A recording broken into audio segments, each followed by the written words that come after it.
remember that I was critical to Vincent Kompany.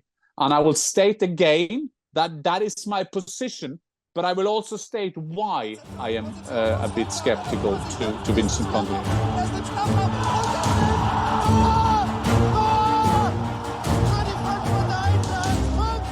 Hi and welcome to the Fussball Channel. It's great to be back with you after a break, so to speak, of the podcast, but we have been busy with ours, Dad, most namely with the Euros in Austria. But it's good to have you back, Dad. It's kind of a relaunch of the Fussball Channel that we decided to name it, not going away from the Bundesliga, as you will hear in this episode, but nonetheless, good to be back with you, sitting down, talking football. And yeah, I guess give the audience a bit of a summary, because since we haven't caught up in a while, at least on this platform, how's the summer been? The summer has been like Alvarez. I am the pundit's Alvarez, meaning that I haven't taken a rest yet.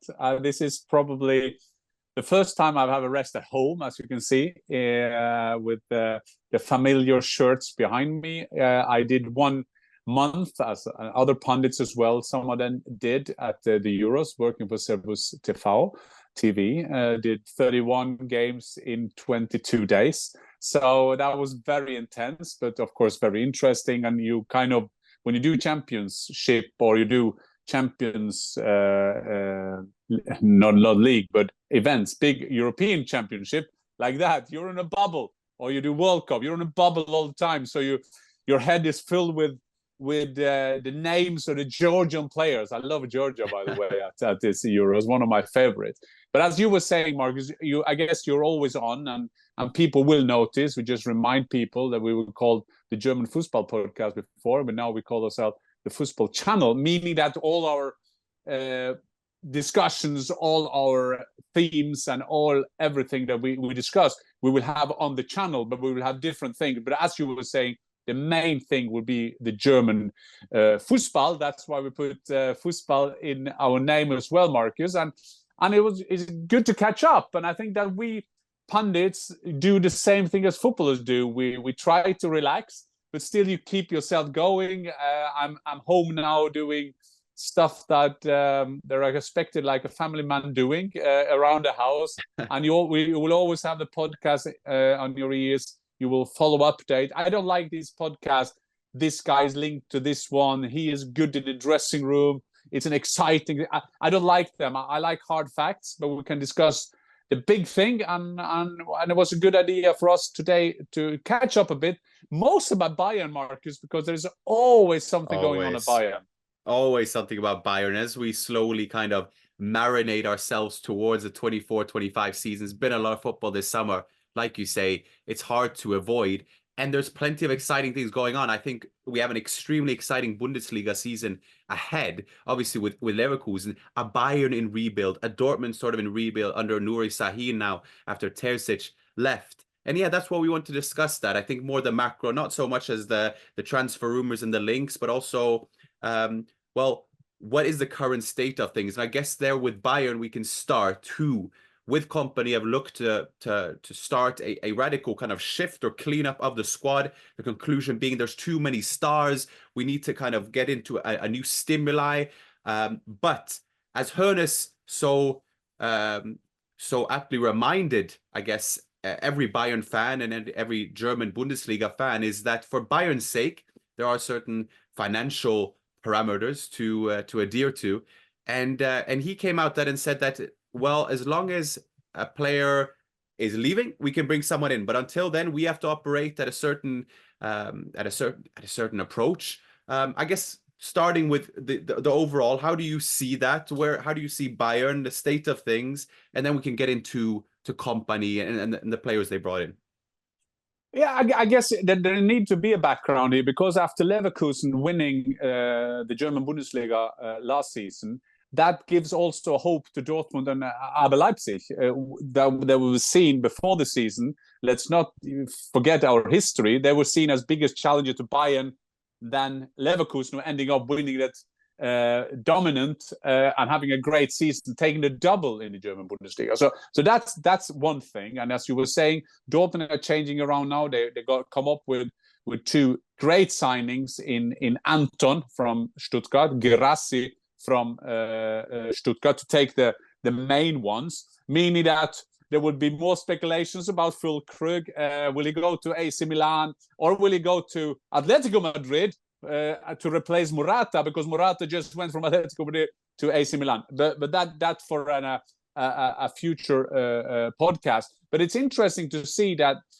this will be the big hunting season for Bayern, because they have to come back. Because what we've seen now by Bayern, it's Bayern-ish that they change managers. It's also Bayern-ish that there is Hollywood, that there is theater, something happening all the time, a lot of people speaking in and around the club.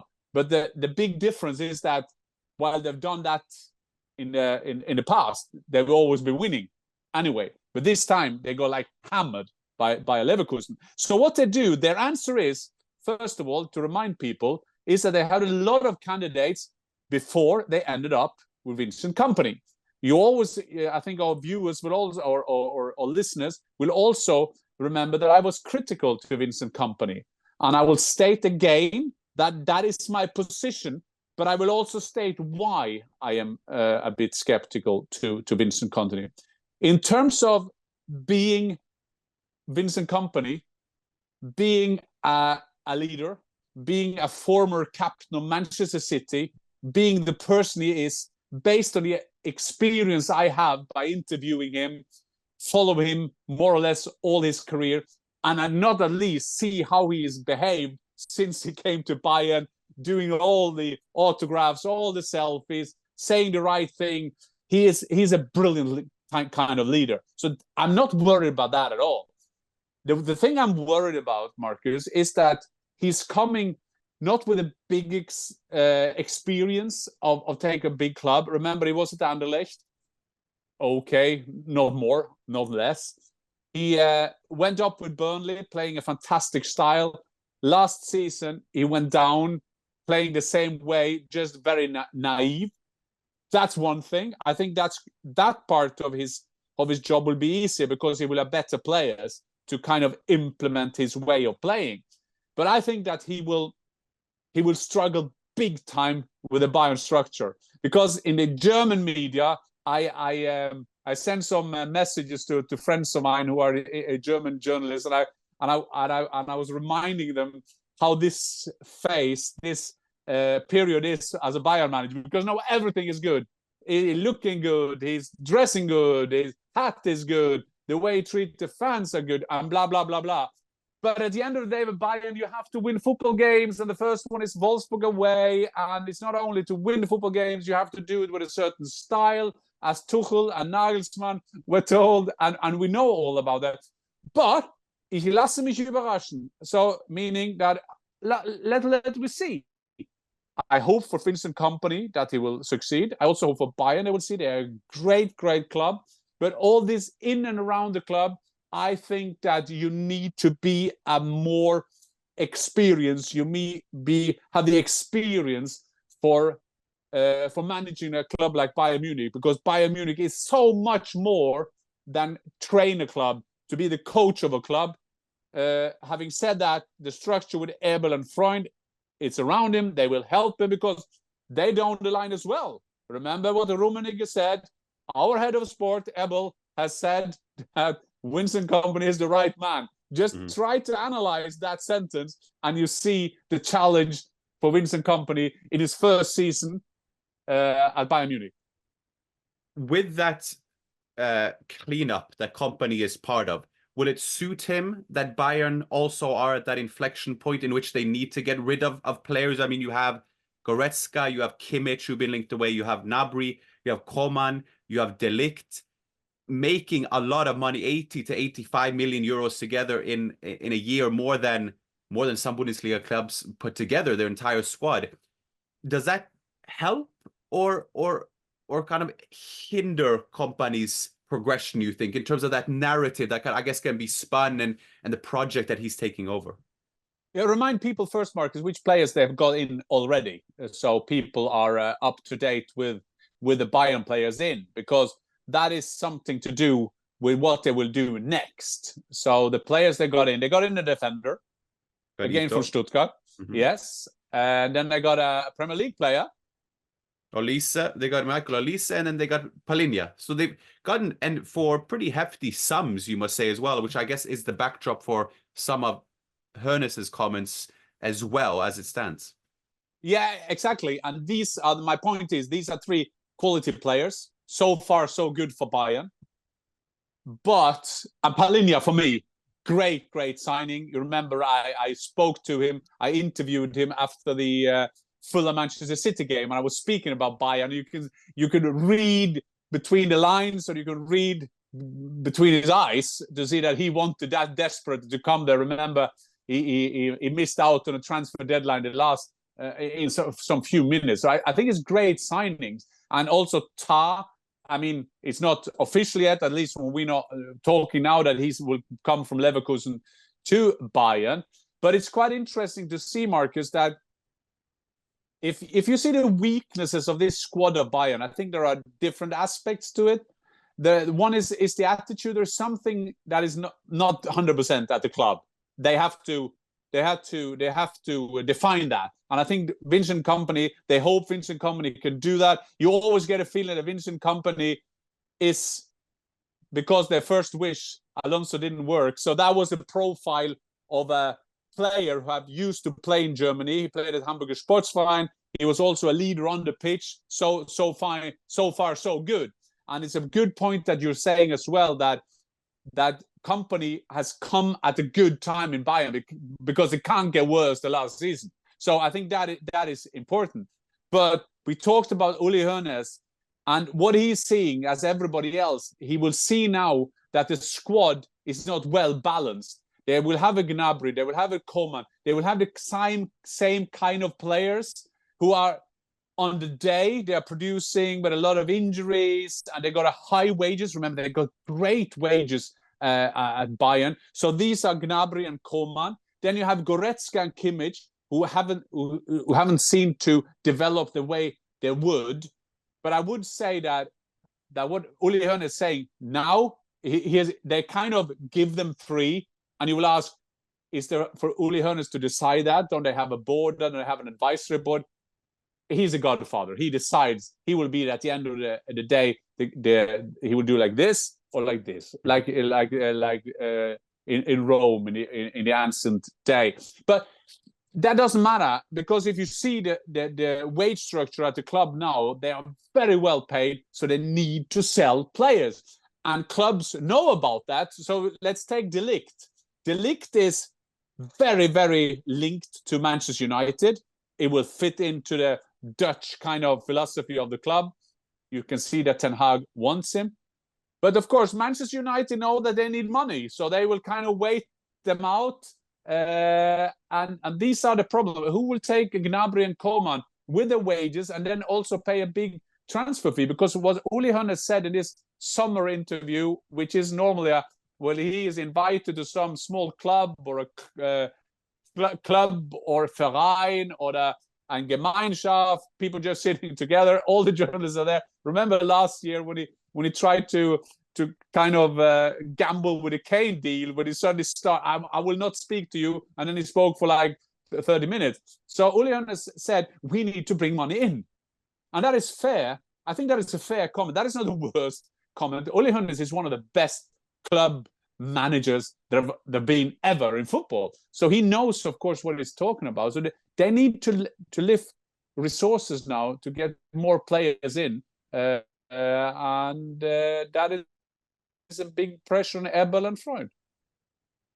Let's just account for the last bit of Bayern business, not for the summer, but in terms of what we will discuss, and that is Tah, which will be a nice little transition to Leverkusen as well, the reigning champions, domestic season unbeaten last season. But Tah will come to Leverkusen, and a bit to your point about Manchester United, they need to wait for some money to get the Ligt, in the same way that Leverkusen are a bit dictated by whether Bayern are going to buy Tah. And as of right now, it's a bit of a standstill. Leverkusen want 40 million euros for him. If they get Tah, they can get rid of De Ligt, etc. And so the merry-go-round continues. What are your thoughts on Jonathan Tah to Bayern? in terms of positive and minuses for Leverkusen and Bayern? Because from my point of view, and I guess I would share the sentiment with a lot of other things, I'm thinking, why get Tah for 40 million euros? He's older than Ligt. I wouldn't necessarily say he's better than Ligt. The thinking behind that as well. Well, I think that Jonathan Tah, I gotta be suspicious here. I mean a conspiracy here. In these days, we should be aware of that. But Jonathan Tah, maybe that last season was an exception. Maybe that last season was his best. What will he do next? But fair enough to Tah. 1 year left of his contract. He wants to go to Bayern. Bayern is the ultimate dream for a lot of Germans. That is different in England, because in England you have these things. You don't go from Manchester United to Liverpool. You don't go from Manchester United to Manchester City, and vice versa. You don't do that. Tottenham, Arsenal, and so on. But in Germany, that is normal. But what I don't understand is, because you're 100% right, we are doing this the 24th of July at the evening, so a lot of things can change till you get it out, Marcus. But this stage now is so many domino thing. What is dominoes? The domino effect. Yes. Dominoes, yeah, the domino effect. They have to start. So exactly what you're saying. If Uli Hoeneß will say, well, we have to sell the Ligt before you bring in Tah, and then they will have a standoff with Manchester United, as you were saying, and then they will have a standoff for Leverkusen. Wait for that. So that is a tough thing. That is a very business-like strategy thing that the clubs need to do that. And in this stage now, they will always go for first pick. Like in the draft system, Marcus, you were a part of the draft system at the college when Seattle Sounders took you. And you know about this. You know that you wait, you're nervous, and then you still be going for the first pick as long as you can, and then you get nervy. So we wait for that. And if you see now, Leverkusen, they were linked to Hummels first. That was the beginning of the summer. Seemed that he can go somewhere else. Now it's Matip, who is leaving Liverpool. So they want an experienced defender in Bayer Leverkusen. What I don't understand, but I mean, who am I to judge if Kompany means that is better? He says that I don't want to use the Ligt in the way I play my game, but I want to use Upamecano. I don't get that. That doesn't make sense to me. Yes, I can see that Upamecano playing for France is a lot better than the Upamecano playing for Bayern. I can see that, but I can never see that he is the one for playing out from the back, doing the Kompany way of playing. But again, Kompany will have his idea. But as it seems now that Kompany says that Tah and Upamecano will be his pairing at the back there. Yeah, we'll see. And as we know, when Bayern ended the season, more on a more positive note, it was Dyer and De Ligt who were forming the backbone of that defense. But moving on, then I guess to Leverkusen, we also know that if a Tah doesn't leave, someone like Hincapie, who's the young defender there, the left-footer who's attracted interest from Italy, Spain, and England of the like, that would determine where he goes, again on the note of sort of the domino effect. But for Leverkusen, it's hard to better last season's performances, but nonetheless, they'll give it a go. They've kept pretty much the key players, possibly minus Jonathan Tah, of course. How's it looking for Leverkusen ahead of this season? Yeah, I had to write up because we have to learn the names now, Marcus. Yes, we do. Two players from Stadtrenn. They have Martin Terrier, who is a linksaußen, so I mean, he's 27 years of age, playing on the left side. Then he has Goreira, they took from Girona, central midfielder. And then you have a defender, he's a 19, Belocchia, and it's quite interesting. Bravo, a new striker. Says the official thing is going from the academy, 90 years of age, coming up. So far it's been a normal transfer season for Leverkusen. Remember, they went like brilliant. Well, Xhaka, fantastic, and Hoffmann, but they were clever. That's my point. So they were clever signings, and it seems that they will do the same thing now. The good thing about the reigning champion of Germany is that the pressure won't be on them, because the pressure, they have won the double. Fair enough. They're going to play in the Champions League. Fair enough. But there's no one who will say that is a failure for Leverkusen if they are second next season. Mm-hmm. So all the pressure will be to sort out the things at Bayern, to sort out the things in Dortmund. Terzic gone. Şahin, my old friend, is back or going from assistant coach to being a coach. Leipzig, with all the ambitions and the winning culture that Red Bull bring into a club, will be there. So I think, again, Markus, the position of Leverkusen is fantastic. If I put my money on it now, I would say Bayern, because Bayern have the money, they have the resources, and not at least they have the players if they can get hold of that winning culture again. But Leverkusen is in a fantastic position just to you can just follow Alonso. You can just listen. I can imagine him now standing in the dressing room saying, "Hey, boys, you took the double. We have 2 trophies to prove it. Now keep on improving. We're going to play in the Champions League. What a challenge it's going to be for us. Extra games in the new format and all that kind of thing. The people love you. They're queuing up for season tickets in our small stadium. We're going to enjoy Germany again." And so I would see that Leverkusen again in a fantastic position, Markus. And just to conclude the episode, so to speak, we also have to speak about RB Leipzig, because in a rather interesting turn of events, we kind of predicted going into last season, there was a bit of doubt because of Leipzig had kind of deviated away from their model. Suddenly they were bringing players in on 1-year loans without obligations, one of which being Xavi Simons. And we remember that we were full of praise of him last season, and what a joy to watch. Sort of brought that form into the Euros with a fantastic goal against England and in the semi-finals as well. And we thought, okay, that was great to see Xavi Simons at RB Leipzig. But it looks like he will be returning. You and Fabrizio Romano had that exchange on X as well. He is returning after being linked to several other clubs. First of all, what a bonus for RB Leipzig to get a player like him staying in addition to Šeško, which will be a huge positive. But also, I guess, surprising as such, considering the form he's been in and the interest he attracted.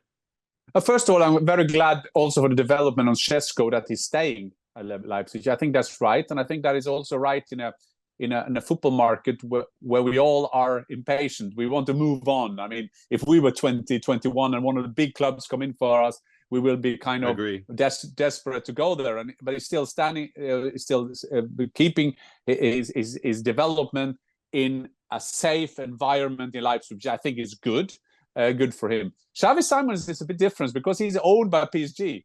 And we don't know all the details in terms of what was possible, what was not possible. Did Bayern say, we don't want to take him on loan, we want to buy him? PSG could say, no, we will keep him, because Xavi Simons is a great player. We saw that during the European Championship. He's not only a great player, he's an efficient player. He is one of those players, when you are in the last third of the football field, when he gets the ball, you know something will happen. And that is the greatest player you can have in a team. So, but I agree with you. I thought that maybe PSG would take him back. That seemed to be no option. Will he then go to Bayern? But it seems to me that he's again thinking development, and I like that. I'm not sure what I would have done, because I would be as any other player, just move on. But there's a lot of things when you go small steps at a time. You will have a long career. He's got so many years left in him, and in Leipzig he can develop because they have a proven record doing that. He can also be there. He knows there is one more season, and at the end of the day, Markus, is down to PSG. How do they see him? Is their player? I'm a bit surprised that they didn't take him back, to be honest with you. But there could be different things that going around there. Could be different factors. Well, one of he wants the guaranteed starting spots, which I still would have thought PSG could have made him front and center of, but for various factors he isn't. And then there is also a clause in his contract that PSV Eindhoven would get a percentage of any sum he would be sold for. Hence why PSG would be looking to send him out on loan as well. So different factors. But I mean, for us as Bundesliga fans, it's fantastic. It's fantastic. And for is RB Leipzig as well, that you think, and we always say that, but you would like to think another season for these players, younger players, under their belt, they've had experience. You look at Leverkusen, which was good, because you look at Leverkusen and you look at other clubs and say, well, why not? What is your excuse? And we concluded really as we're starting, Markus, is that is what Rose, that's what Şahin will say now to their players. Have a look at Bayer Leverkusen. If Leverkusen did it, and why did they do it? Not because they had the best players, because they had the best attitude, the best philosophy, and the players developed into new season. You could see Leverkusen, as we followed every game, that they kind of from game to game they improved, developed as individuals, as teams. So Rose and Shine, it's an easy communication, because it's also that they see you needed something spectacular to break the record of Bayern, because when Bayern had a terrible, they had 2 terrible seasons, but then Terzic and Dortmund gave it away, that draw at home against Dortmund 2 seasons ago. But now that is broken, meaning that, wow, we can go to Bayern to get results. We can beat Bayern at home. We can also have the constant performance to get enough points during a long season. That's why there's always this big discussion. What's the biggest thing, to win a cup or to win a league? But the league, you have to be good over 34 games, Spieltage. So now, Markus, great to have a chat with you again on the German Fussball at our Fussball channel. And I would love people to use the time to go in and subscribe, follow us, and give us feedback. That is always what do you want us to talk about? Is there any players or any coaches or anybody you want to go into? Maybe we should have another episode just on Sebastian Hoeneß now, being a fantastic season that he had with Stuttgart, and now they just taking his players away from him. But I mean, he is in the Champions League, and I think that is a development of a club. Sometimes that is underestimated, because where are you in the stage of the development of the club? And I guess that's what also Uli Hoeneß said through the media, of course, and he's probably said the same to Christoph Freund and Max Ebel and Vincent Kompany. You have to sell to get new players, and we'll see how long that will last. But if I can end with Kimmich, Markus, I feel sorry for Kimmich, because Kimmich, me and me, we stand together. Kimmich was supposed to be the leader of the pack. Kimmich was supposed to be the captain. Kimmich was supposed to be the number 6, the holding midfielder. And now he's on the right back. And to be fair to Markus, he had a good championship. He played good for Germany in that position. Great attitude there, involved in some of the goals. But now with Palhinha, the position is for him. And then he has to accept that he have to play right back. So this is to be continued. To be continued. And also, lastly, this is a self-plug, but my interview with Xhaka is today. I'm follow-up with him. So I'll add that to the link where I discuss his season from Leverkusen and the lessons he would like people to get from his rejuvenated career at the very old age of 31. Yeah, and I will recommend that, Markus, because first of all, Xhaka has always been one of our favorites. I mean, you started off as an Arsenal fan, then you went to Leverkusen, and then you went there for PFA, the professional football organization, and you came back with all the praise. I remember you called me after you've seen him, and the way he treated you, the way a star footballer, player of the season, together with Florian Wirtz, treated you as a young journalist coming there to do the interviews. I mean, this speaks for the guy. That is a highest compliment, not only to his performance on the pitch, but also what he's doing off the pitch. And when you experience that one as well, I just love that. So yes, I would recommend that interview. So you have to put it in a link. You have to put it on the link. I'll attach it to the link. But great to catch up. That, as always, this officially, I guess, starts our 24-25 season together. Plenty to look forward to. First game, official game or big game to look forward to, 17th of August. That's when the DFL Super Cup, Leverkusen and Stuttgart. But we will be back before that, of course, to review the upcoming season. But for now, auf Wiedersehen. Auf Wiedersehen.